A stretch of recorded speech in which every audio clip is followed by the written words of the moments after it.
Hello, my dear friends. Today we're talking about your basic weekly plan.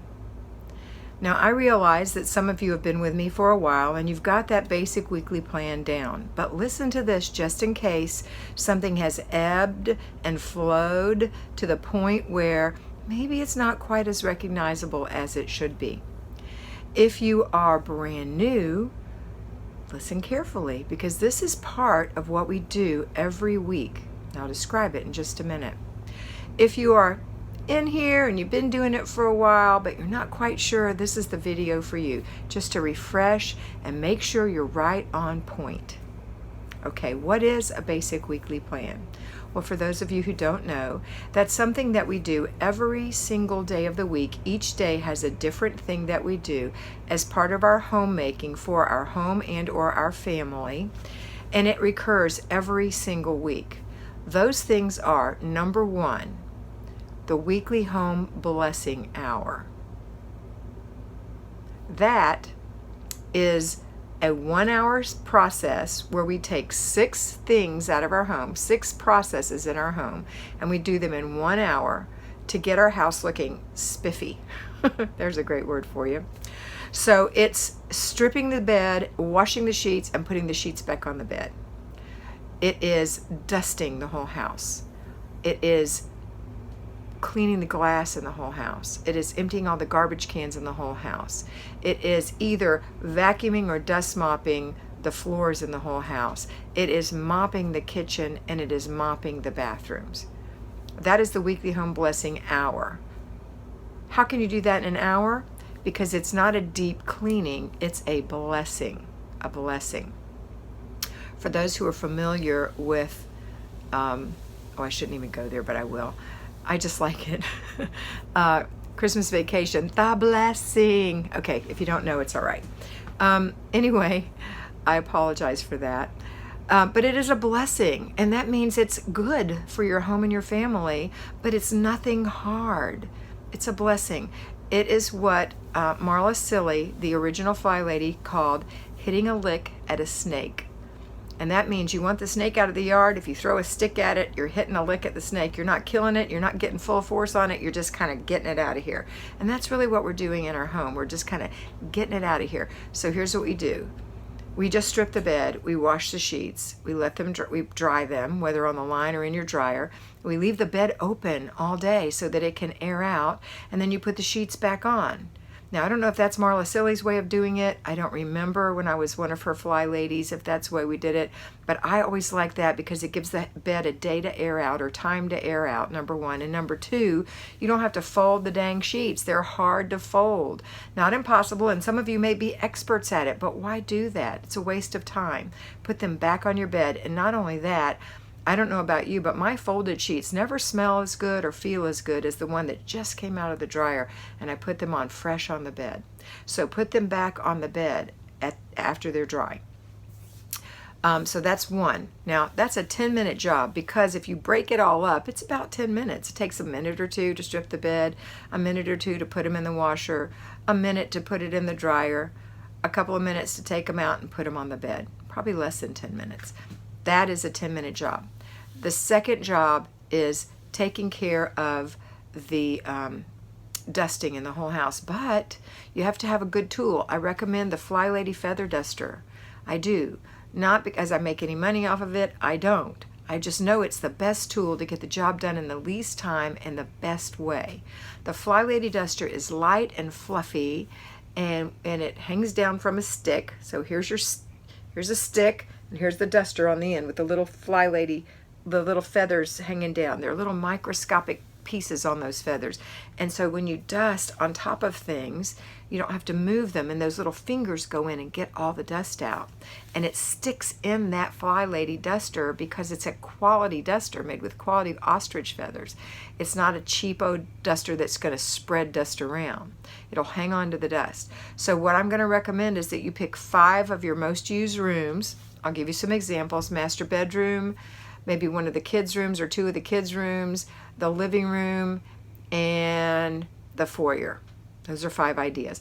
And you just you spend 2 minutes in each room giving it a little dust. You are not thoroughly dusting it. This is not Pledge in a cloth.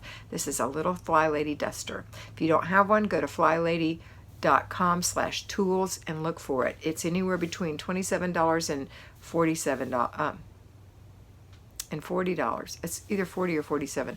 I don't remember. I think it's between 27 and 40. But go look.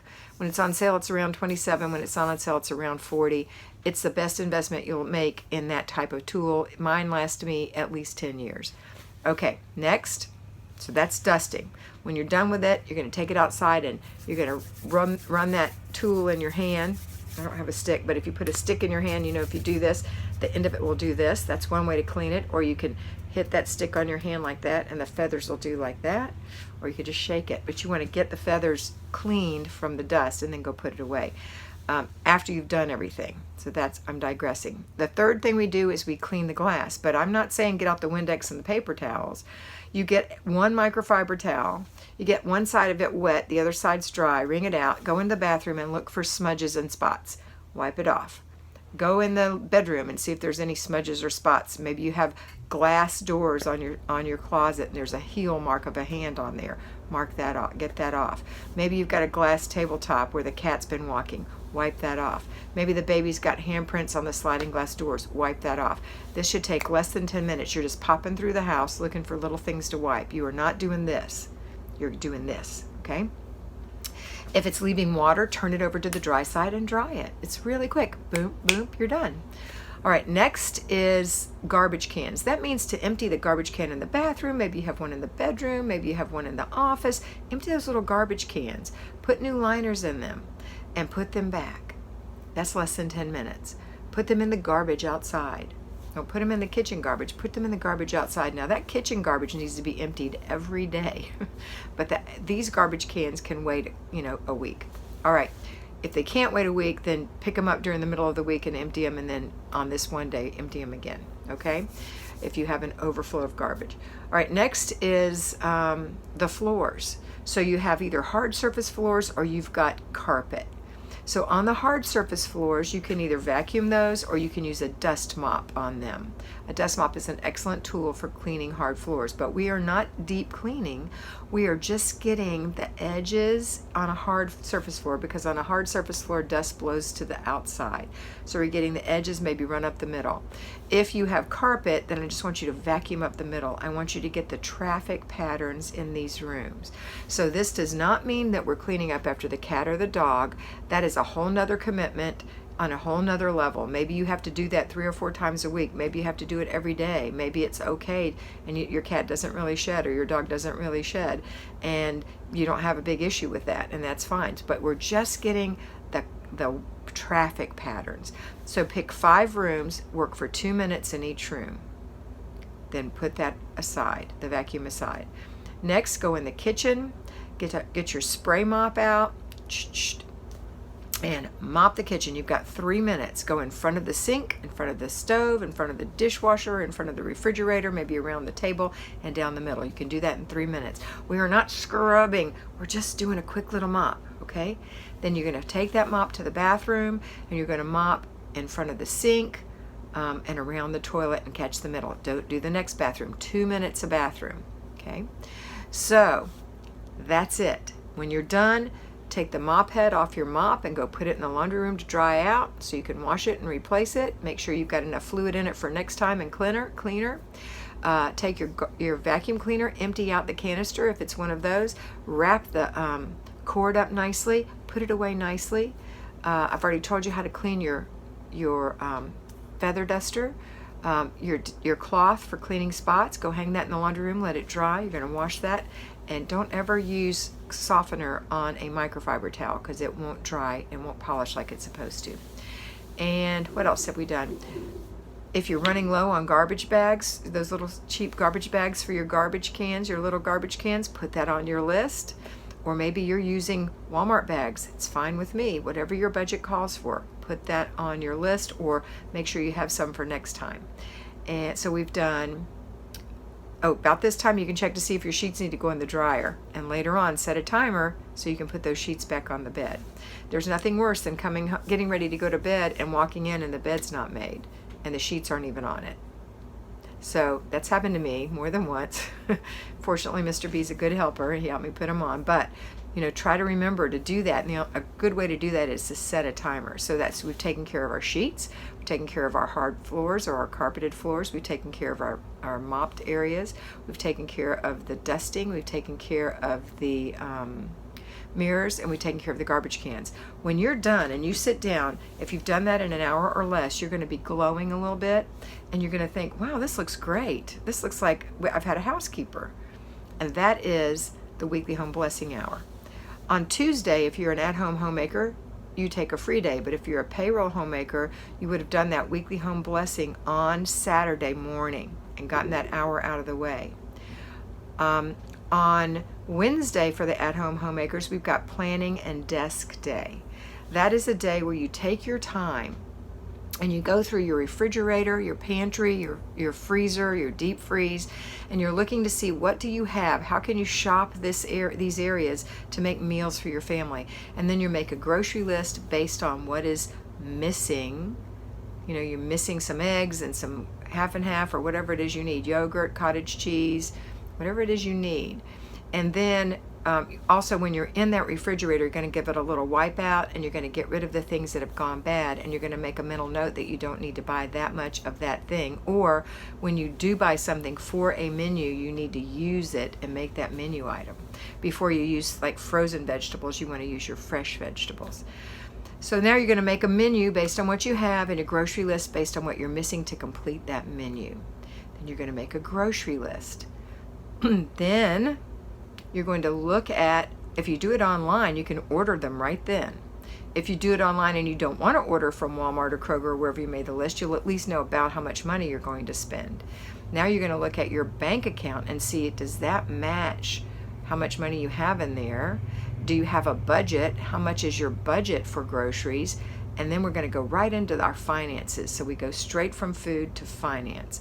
In finances, we look at our bank account. We make sure everything's right. We make sure any automatic debts coming out of our account are correct. They haven't been double debited or they haven't been missed entirely. We look for any physical bills that we need to pay that may have come in the mail in our inbox.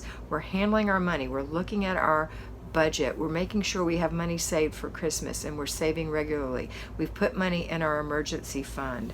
We've put money in our maybe you have a tax account that you're saving money for taxes. Maybe you've got a place where you're saving for birthdays and Christmas. These are all things that I have. So there's an emergency fund for if the transmission goes out. There's just a general fund in case somebody loses a job and you need 3 months of income until they get a new job, that account. And then there's the taxes. If you need to pay your own taxes, if your house is paid for and you need to put that money aside to pay your taxes. If you're in business for yourself, you need to pay taxes. That needs to be in there. Then you've got a holiday and birthday account, and then I have a travel account. So I've got lots of accounts where I put money in every single month. And if you don't have any of those, start with an emergency fund. Second thing I would say would be that household fund for 3 months of income. And it's not everything you make, it's just what you would have to pay if 3 months came around without a job. And then another one would be the Christmas and birthday. I think that's really important. Vacation would be last, I think, but it's all important. So think about starting starting a budget and really working with your budget. All right, then the next thing is your inbox. So check your inbox, because your inbox is where everything goes that comes out of the mail. If you've been decluttering paper, those little things that you're putting in there that require action are in there. So those actions are, you need to file something, or you need to pay something, or you need to put something in your planner, or you need to call somebody. So if you're an at-home homemaker and you're doing this on Sunday afternoon, you can't call the light company on Sunday, but you could put it in your planner to call in your lunch hour on Monday. So that's how you get things done, and it doesn't skip and it doesn't bird brain through your brain where it flies through and you go, oh, I need to call the light company, and then it never comes back again until it's too late. So write it down and put it in your planner. And if you can't get it in your planner, at least put it in a piece of paper in your inbox so that when you handle that once a week, you can put it in your planner. Okay, so it's food, finance inbox, and speaking of planners, it's your planner. You're going to plan out, whether you're an at-home homemaker or a payroll homemaker, the next Monday through Sunday. What are you doing every single day? That's so critical, and we talk about it all the time, but you get that planner planned, and then you follow that planner. So that happens on Wednesdays if you're an at-home homemaker, probably Sundays if you're a payroll homemaker.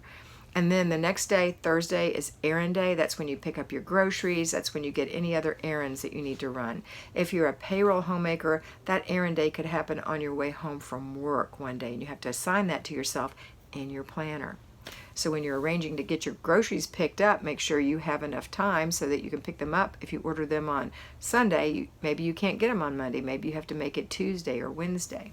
The same for you at-home homemakers. If you arrange it on Wednesday, if they're saying, we can't get your groceries on Thursday, you have to pick them up on Friday, then you have to flip Thursday and Friday around on your basic weekly plan. It's not hard. Friday is car and purse day, so that's a super easy day. And that's where you go and pick up stuff out of your car. You make sure that there's nothing loose flying around in there. You haven't left any cups or you haven't left any fast food bags and cups, and you haven't left any sippy cups, and you haven't left any goldfish bags or crackers. All that comes out. Baby blankets, pacifiers, all that comes out, and you make an effort not to allow that to happen again. That you get those things out of the car if you bring them in, or you allow your children to bring them in. That's car. Purse is empty out your purse. Clean it out. Do you want to switch to another purse now? Great, get it. Put that one away. Get a new one out. If not, put everything back in your current purse. Make sure you know where your Kleenex are, your keys are, your glasses are, your cell phone goes, your AirPods go. Where do these things go? Put them in there. Do you need a fingernail file? Do you need some hand lotion, some sanitizer, your mask? Where are these things going in your purse? Try to put them in the same place or nearly the same place in each purse so you'll always know where it lives. Okay, so that's an easy one. For a payroll homemaker, you can do that on your lunch hour or your break even. You can do it right in your lap. You don't have to dump it out. Just go through it. And then Saturday is family fun day. So you want to make sure, if you're a payroll homemaker, that you're getting that weekly home blessing hour done in the morning. There's also zones for you, but we're not talking about that. That's another hour. So you've got 2 hours in the morning on Saturday. Get up and get after it so you can enjoy Saturday, so that you don't dread Saturday, so that you're not mad because you worked all week and now you got to clean all weekend. That is not what we're doing. We're doing 2 hours Saturday morning and you're done. And you can delegate because everybody else is home with you too. And if your spouse works and you work, there's no reason why you can't share these duties, but somebody has to be in charge, and it's you, ma'am. It's you. Okay. Then the last thing is on Sunday, and that is renew your spirit. Everybody needs to take a day to renew their spirit, to reevaluate their relationship with God, to really praise and be grateful. And that really sets you up for the next week. All right, that is the basic weekly plan. It's for payroll homemakers. It's for at-home homemakers. It's what makes everything click. And it's very, very important. So make sure you're getting these things done. I hope that you enjoyed this video, and I hope that you remember always to be beautiful, because you are beautiful.